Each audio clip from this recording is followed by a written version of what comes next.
Warm welcome to the third webcast of the CDOR Transition series brought to you by the Canadian Alternative Reference Rate Working Group and our host, TMX. I'm JP Mendes, Director of the Regulatory Program at Scotiabank Global Banking Markets. I'm one of the co-chairs of the Communication and Outreach Subgroup of CARR. The transition to CDOR is essential to a more robust and resilient financial system, and our objective is quite clear and concise. Bring awareness to all market participants, communicate effectively and proactively engage and educate our clients on key milestones related to the transition from CDOR to CORRA. We truly hope that this series of webcasts build a cohesive, shared understanding of the benchmark change and ensure a smooth transition journey for everyone involved.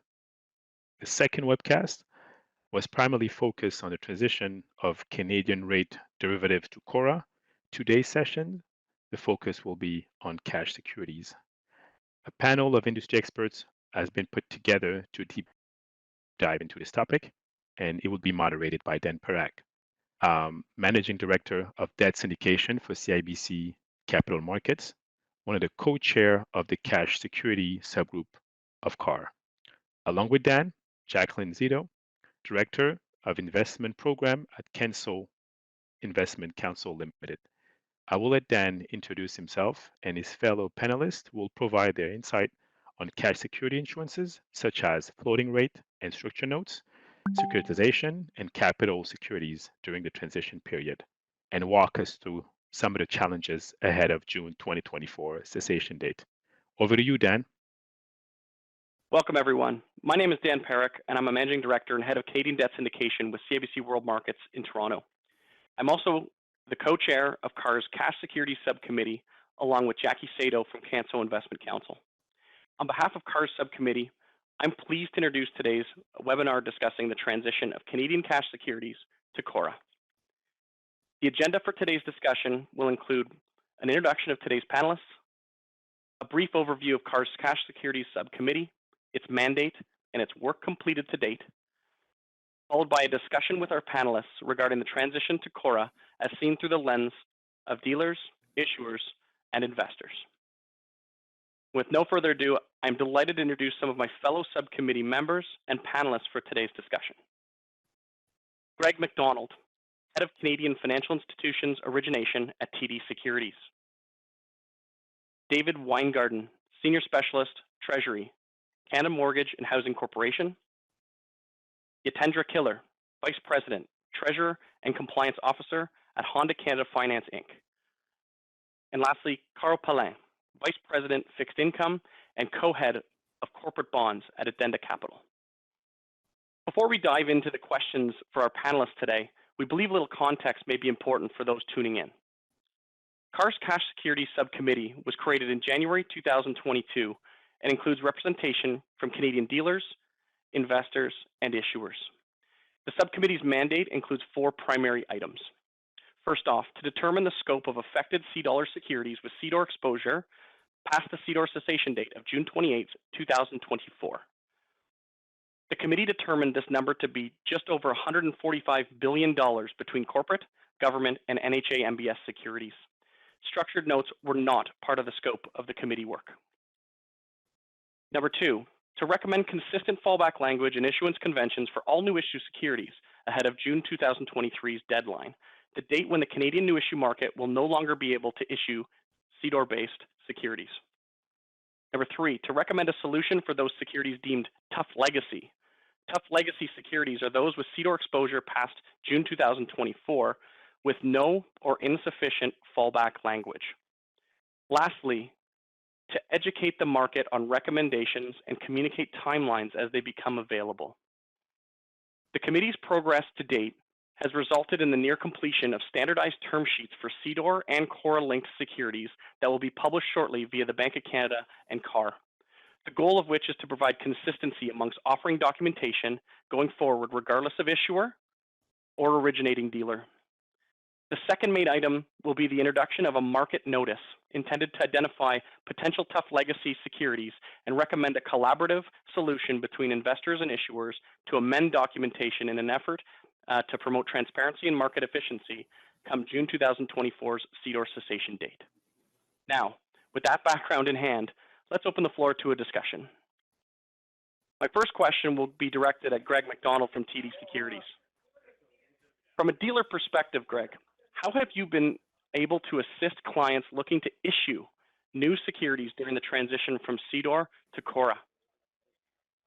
Sure. Hi, Dan. And yeah, a very good question. And you know, I think firstly, I would just have to acknowledge that Canada has benefited greatly from viewing and watching the transition from US dollar LIBOR to SOFR. It did allow us to skip a lot of the suboptimal calculation methods that were tried and were dropped in the US dollars and move quickly on to a standard calculation method. I think during this period, the Canadian dealers played an important role in that they were able to communicate best practices and keep investors and issuers informed on what was going on globally in the transition to risk-free rates. Once it became clear that Canada was going to follow the rest of the world, or most of the rest of the world, and was also going to transition to a risk-free rate, CORRA, dealers became integral to the development of a robust fallback language, and also to keep investors informed on best practices that we're seeing in the market.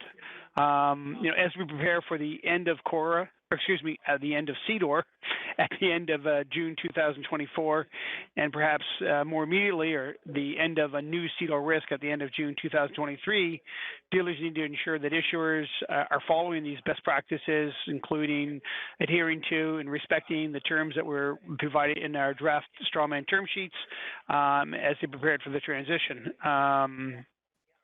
And finally, just answer questions that issuers/investors might have about CORRA calculation. It's a little bit complicated for some of the people that are just starting to become familiar with it.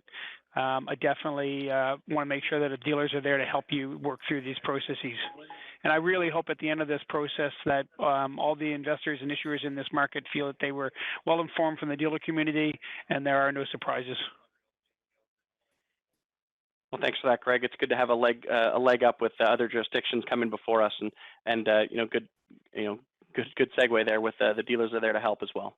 The second question, less about the new issue market, more kind of rear view mirror facing on the secondary market. So away from the new issue market, the committee's identified 24 existing QSIPs in the secondary market that are considered tough legacy. How is the committee advising the market to approach these QSIPs ahead of the June 2024 cessation date? Sure. So, as you mentioned, there are just 24 securities, and I think the total notional is approximately $20 billion. I think first important to acknowledge that we are not going to be recommending a legislative solution. The number of issues outstanding and the notional really doesn't warrant a legislative solution. Excuse me. Also important to acknowledge that a number of these securities, actually I think all but one of these securities are currently paying fixed and can be called at par by the issuer prior to moving to a floating rate. So there is some latitude for the issuers to take action prior to having to pay floating. That brings me to the recommendations that we'll be bringing forward as a group. We've two of them. Firstly, and we hope issuers and investors can work collaboratively and jointly to make sure this is a smooth transition. But firstly, we would recommend that issuers look at a consent solicitation to allow for the inclusion of updated fallback language. We've seen this work well in other jurisdictions. An alternative path forward for an issuer may be to provide a statement of intent to the market that when and if a consent solicitation is required, they will seek one to update the language in the tough legacy securities. Okay, thanks very much, Greg. That's good to know that that's forthcoming. Maybe shifting to one of the leaders in the CORRA issuance arena, being CMHC. So a question for David Weingarden. The Canadian banks and CMHC have clearly been leaders in the development of the new issue market for CORRA securities. How has the CMB floating rate note program been going so far? And any insights into the issuance process for other prospective issuers? And any insights you can offer around the growth of the CORRA investor base? Sure, Dan. So we're quite pleased with the progress of our CORRA FRN issuance so far, having done 3 issues in the last year with another one sort of around the corner. And I could say for the last year, there's probably 2 main takeaways that I've learned through the issuance process. The first one being the continued value of investor relations.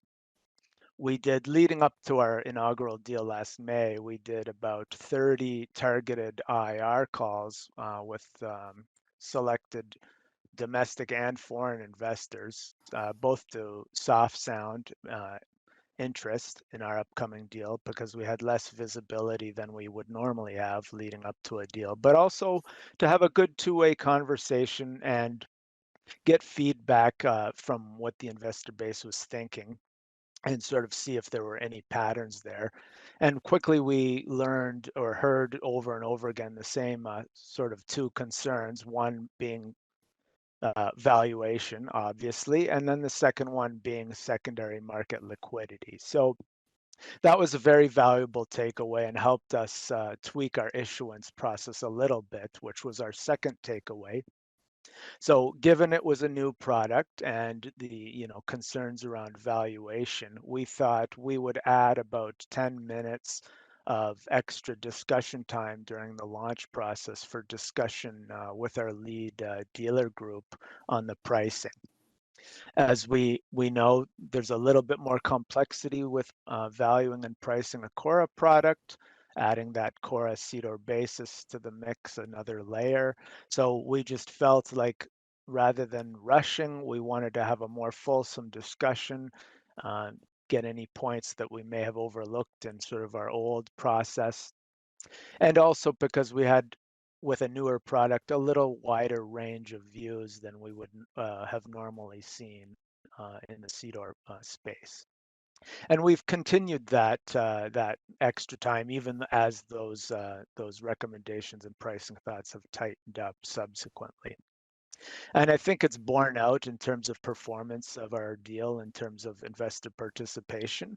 I can say in our inaugural FRN, CORRA FRN, we had 27 unique names in the book, and we've kept that into the low 20s in subsequent deals, whereas prior to transitioning, in the last year or so of CDOR-based issuance, we were sort of stagnating in the high teens in terms of unique investors. So we've, consciously made an effort to improve breadth of distribution, and we feel confident that as we build out our curve, continuing to issue CORRA-based FRNs, that both our primary distribution and also secondary market liquidity will keep improving. Thanks for that, Dave. It's nice to see the number of investors cresting above the pre-CORRA level. So maybe shifting the focus of the conversation now to an element or an area of the market that's seen less flow on the new issue side with respect to CORRA FRNs is the corporate market. So this question is directed at Yatendra Killer from Honda. Pure corporate issuers have been noticeably absent from the CDOR new issue market or CDOLR new issue market. How prepared are you to issue a CORRA-based security, given the fast approaching June 2023 date, where CDOR-linked securities will no longer be issuable? And any advice you can provide to issuers who are readying for CORRA-based issuance? Thank you, Dan. Yeah, in 2022, Honda Canada Financing was absent in new issue market. That was directly the result of the supply chain issues that impacted the auto production. All our OEMs in the auto sector were absent from the market last year, basically. As a part of debt management, we issue CDOR index floating rate notes, have bank loans and credit facilities. We also have fairly sizable interest rate swap derivative portfolio to hedge out our interest rate risk. So we have quite a robust exposure to CDOR index debt and derivatives. As for CORRA readiness, last year we focused on ensuring our systems and business process readiness for the June 2023 CORRA deadline. The biggest challenge for us was our legacy IT system. It was a third-party vendor debt and derivative application that we were using. that was not CORRA ready for booking trades, calculations, or the monthly mark-to-market valuation that is required. Our vendor was very helpful, but we had to upgrade to their new enterprise application that accommodated CORRA, SOFR, and other indexes. It took over 6 months of Treasury's time to go through the process to migrate to a new upgraded platform, because in debt and derivatives, nothing has changed in a long while until now. So there was no material increase in system costs, but did require a lot of time and effort in confirming user acceptance testing and etc. We also reached out to our banks to support in verifying the calculations, and also benefited from our parent company, American Honda Finance Company's experience with the SOFR implementation. So we are now ready to issue CORRA-based floating rate notes. But the challenge that I think we may face will be to ensure there's a broad base investors are also ready to purchase CORRA-based floating instruments. And by that, I mean, they may be ready, but their systems have to be ready also. So that's the biggest challenge when we change into anything new in the marketplace. So. Thanks for the insights, Yatendra, and hopefully some of CMHC's success can rub off into the corporate market. And I guess the advice is be ready and give yourself that lead time to get ahead of FRNs. Thanks for the advice. Lastly, we'll shift over to a very important piece of the puzzle, which is the investor perspective. And this question's for Carl Pelland. So from an investor standpoint, what do you see as the challenges as we approach the various 2023, 2024 dates? Any advice you can give to fellow bond investors on readying for the transition and supporting potential amendments to CDOR-linked issuance that occurred prior to the announcement of CDOR cessation? Thanks, Dan, for the question. So first, I'd like to mention that even if there's a lot of challenges coming with such changes in financial markets, I've never seen so much work that has been done for investors leading up to the transition and introducing a new security. So the Bank of Canada and the industry players through different CORRA work groups have really been implicated across so many forums, either on the buy side, the sell side, and have been very open for feedback. So I would simply start by saying that and recommending to everyone to look at all the different information, publication documents, and go on the website that the CORRA groups have produced. They've been a great help to me, and they will be shown on documentation that will be shown in this webinar. So of course, a big part of the challenge in the transition is related to the logistics of the arrival of CORRA. So you really must make sure that all your systems that you follow financial markets with, you price securities, you do your portfolio accounting, your reporting, how you collect data are now suited for the new reality and the new securities. So most systems have already addressed these issues for the new securities, but just to make sure that everything is in place and all the links make your system work well together. Also, I'd like to mention that to not forget about the general education aspect about CORRA. Take really the time to make sure that all your colleagues are aware of the changes and that they fully understand the new securities. And I'm not only talking about just front office colleagues, but all colleagues within the different support functions. It will definitely help the transition if everyone can see potential implication and that they fully understand the new securities. There's also one simple thing to do, and it's really testing it. There are already securities out there live, like the securities from CMHC that David has explained earlier. So go out and test those in your systems, and also look at what has been done on the LIBOR software transition. So that it's all good examples to follow. And also, as Greg mentioned about legacy securities, just make sure that you identify if you have any in your portfolios to make sure if there's any additional work you have to do for the transition. Finally, as mentioned earlier, the cooperation within the industry on this transition has been very good. So all my colleagues here on this panel today have played important roles within the CORRA working groups. I've also worked with them to represent investors in those working groups. And I would like to tell investors that I'm totally comfortable in the new structures of the new CORRA securities that have been issued so far. Everything was planned efficiently and in good spirit by all members. And issuers and their representative, such as David for the CMHC CORRA securities that they issued, have done a great job to facilitate the process for us investors. And have shared their process leading up to issuance with the different key actors in the industry. So please, one thing that I would like to say at the end is that make sure to demand issuers or potential issuers to use the recommended standardized models for issuance, including fallback language that CORRA work groups have presented. These working groups have worked on it and looked through it and worked in details to come up with the best structure for the industry. And this will help us investors going forward to concentrate on pricing, risk, and evaluation of the securities. If we follow those recommended structures, we'll be able to concentrate on those rather than to try to differentiate between the potential or existing structures.